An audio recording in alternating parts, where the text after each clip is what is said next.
Um, what other information would you need other than detail?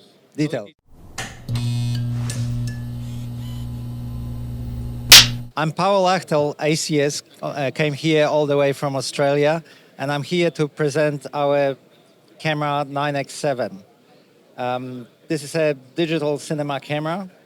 It's not here to replace Sony, Arri, or Red. It is to replace an array of 10 of them. It's a very high resolution camera, exceeds even 15 perf 70 millimeter film in terms of sharpness and detail that it can reproduce. Also, it has very advanced color management. It's the only camera that's able to produce colorimetric images, for example, which means those images don't need to be color corrected. Very high dynamic range, resolutions up to 18.7K by 14K are possible with this camera actually measured on the screen. So this camera is mostly used for VFX, VFX plates. You probably wouldn't use it to shoot your episodic feature.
With it's just a lot of data to ingest.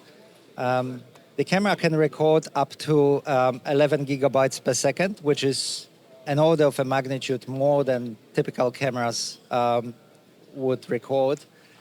The camera records uncompressed RAW, linear RAW. It can deliver cinema DNG format. So it's easily digestible in most nonlinear systems. In terms of dynamic range, well, there's, I think, one camera that has higher dynamic range than this camera, and that's new Arri S35. Other than that, I'm comfortable that this camera is as good or better than any other camera on the market. In terms of the camera is also a modern replacement of 70 millimeter IMAX film. Every measurable aspect of image quality, this camera exceeds in all aspects of measurable qualities. It features a large sensor that's 30 millimeters by 24, so it's slightly taller than, say, Red Monstro, but narrower. It's 4:3 aspect ratio, so it lends itself to immersive or 360 solutions because of the tall aspect ratio. It's a full global shutter, so VFX houses love the camera because there is no motion distortion. Very advanced on-screen tools allow cinematographer to get all that sharpness, to get the maximum from the exposure. The camera is quite surprisingly easy to operate. It's got just single level menu, and you will find all the familiar features. In terms of ISO, most cameras are either single ISO or dual ISO. This camera has 11 steps, 11 base ISOs, if you like, and they range from ISO 500 right up to ISO 5100. So in terms of the low light performance, I haven't found a camera that would get anywhere close to this camera. What makes it possible to achieve that level of performance is the very advanced sensor that we have in a sensor block here. The sensor is, the photosite design is double correlated readout with a unique design of the light pipeline. What it practically means is that despite a very small size of the photosite, which is only 3 microns, it performs as well in terms of contrast, in terms of low light sensitivity, as photosites that are 10 times larger, like for example in Area LF. So even though the photosite is tiny, fraction of the size, the actual performance is just as good or better than photosites that are much larger. And that's how we get this incredible sharpness. That's how we achieve high dynamic range and color gamut. I recently did a test with most recent high-end digital cinema cameras, and I'm confident to say that this camera has the highest color gamut of all of them. It's also the most color accurate. So in terms of the highlights, they very nice, soft, pleasant highlights, but they don't lose the chromacity.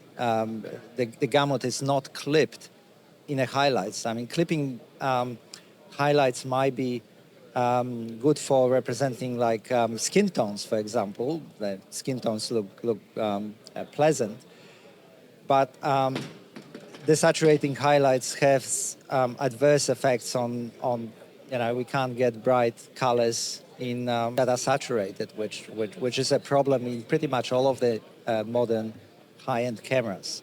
So this camera, in terms of color reproduction, is very much advanced to what's available currently on the market. So the camera consists of camera module, and it's tethered with a fiber optic to a recording module. Recording module has built-in either 4 terabytes or 8 terabytes internal storage. This storage is very proprietary and very high performance. We can record up to 11 gigabytes per second, and that's sustained. You can record at that rate for an hour without losing a frame. You can connect 2 camera modules to a single recording module and record either stereoscopic 3D or a dual camera setup. In such configuration, you can record up to 60 frames a second at full resolution,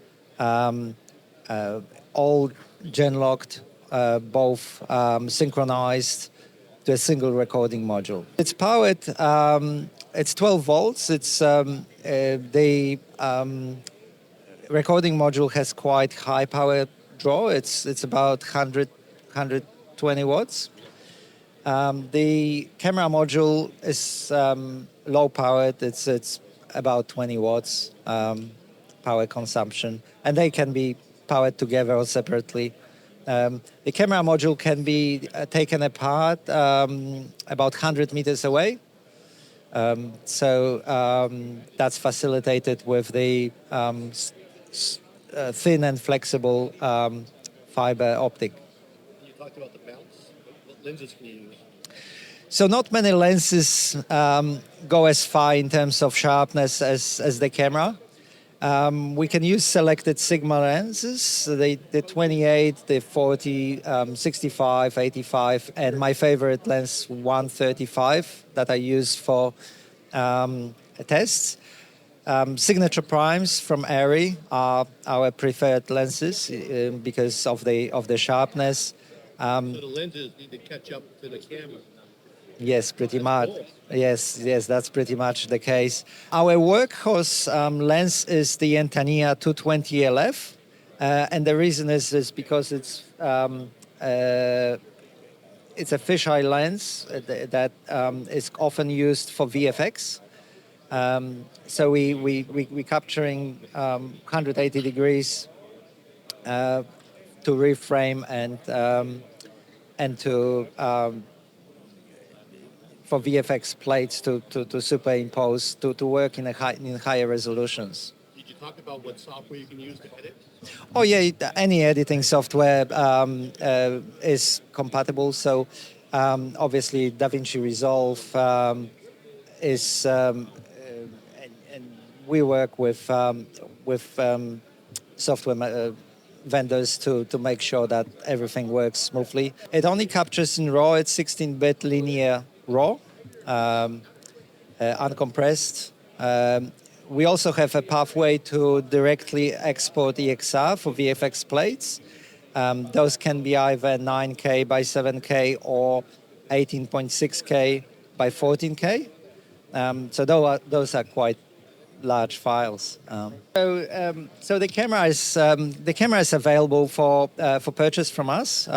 We have those cameras available. They have been available for a while. They also been rented by productions, Warner Brothers, Columbia Pictures, Amazon. There's IMAX films being made with this camera. Also for flying theater, it's been very popular because of the resolution and 4:3 aspect ratio. I don't know. Thank you, pal. Thank you.